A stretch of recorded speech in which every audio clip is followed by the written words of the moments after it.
India के constitution का सबसे बड़ा सवाल, क्या पार्लियामेंट को फंडामेंटल राइट्स को बदलने का पावर है या नहीं? इसी एक सवाल ने इंडियन कॉन्स्टिट्यूशनल लॉ का पूरा डायरेक्शन बदल दिया और यही हुआ गोलकनाथ केस 1967 में।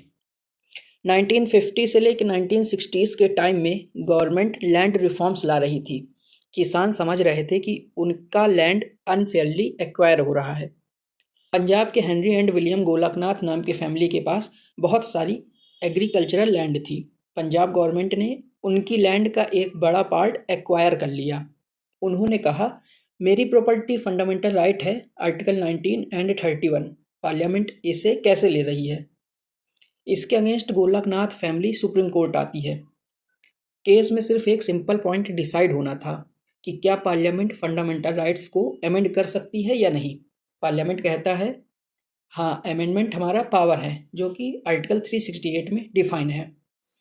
पिटिशनर्स कहते थे, यानी गोलकनाथ, नहीं, अमेंडमेंट भी एक लॉ है और आर्टिकल 13 के हिसाब से कोई लॉ फंडामेंटल राइट को वायलेट नहीं कर सकता। ये क्लैश इतना बड़ा हो गया कि पूरा मैटर 11 जजेस की बेंच को ट्रांसफ़र कर दिया गया। मेजॉरिटी जजमेंट आता है, पार्लियामेंट फंडामेंटल राइट्स को अमेंड नहीं कर सकती। अमेंडमेंट जो है लॉ की इक्वल होता है और आर्टिकल 13 क्लॉज 2 कहता था कि कोई भी लॉ फंडामेंटल राइट्स के अगेंस्ट नहीं हो सकता। इसलिए फंडामेंटल राइट्स इम्यूटेबल यानी कि अनटचेबल है।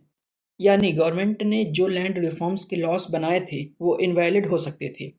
लेकिन वहीं पे माइनॉरिटी बेंच का व्यू था। उन्होंने बोला कि अमेंडमेंट लॉ नहीं होता, इसलिए पार्लियामेंट को फुल पावर होनी चाहिए। बात करते हैं कि why this case became a big turning point. इस डिसीजन ने एक बहुत बड़ा मैसेज दिया कि parliament is not supreme, fundamental rights are supreme. लेकिन यहाँ एक प्रॉब्लम भी क्रिएट हो गई। अगर फंडामेंटल राइट अमेंड नहीं हो सकते तो बदलते समय के हिसाब से कॉन्स्टिट्यूशन को कैसे अपडेट करेंगे?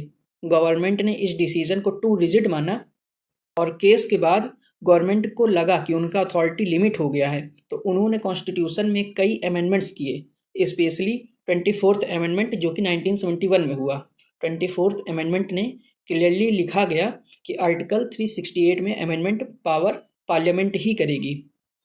अमेंडमेंट लॉ नहीं होता, इसलिए आर्टिकल 13 अप्लाई नहीं होगा। पर फिर सवाल उठा, क्या रैली पार्लियामेंट को अनलिमिटेड पावर मिल सकती है? और यहाँ से आया नेक्स्ट मेगा केस, जो कि था केशवानंद भारती केस 1973। अगर आप वीडियो देखना चाहते हैं तो प्लेलिस्ट में मिल जाएगी आपको landmark judgement Keshavananda Bharati case की। So come to the point, parliament amendment कर सकती है बट बेसिक स्ट्रक्चर को डिस्ट्रॉय नहीं कर सकती। अब बात करते हैं कि why Golaknath is still important. पहली बार इस केस में सुप्रीम कोर्ट ने पार्लियामेंट की अमेंडमेंट पावर को रेस्ट्रिक्ट किया था, फंडामेंटल राइट्स को परमानेंट एंड सेक्रेड डिक्लेयर किया था। इस केस की वजह से बेसिक स्ट्रक्चरल डॉक्ट्रिन का रास्ता बना। 11 जजेस की bench one of the biggest benches थी इन इंडियन हिस्ट्री। आर्टिकल 13 की explanation amendment equals to law दी गई। पार्लियामेंट को फोर्स्ड किया कि वो अमेंडमेंट पावर क्लैरिफाई करे। अब बात करते हैं कि इस केस की फाइनल समरी क्या थी। सिंपल लाइंस में गोलकनाथ केस ने एक सिंपल मैसेज दिया, फंडामेंटल राइट्स किसी भी गवर्नमेंट से बड़े होते हैं, पार्लियामेंट उन्हें कैंसिल नहीं कर सकती। और इसी डिबेट से जन्म हुआ इंडिया का सबसे बड़ा constitutional rule, that is basic structure doctrine. अगर आपको वीडियो पसंद आई हो तो वीडियो लाइक करें और चैनल को सब्सक्राइब करें ऐसे ही लीगल अपडेट्स के लिए। Thank you.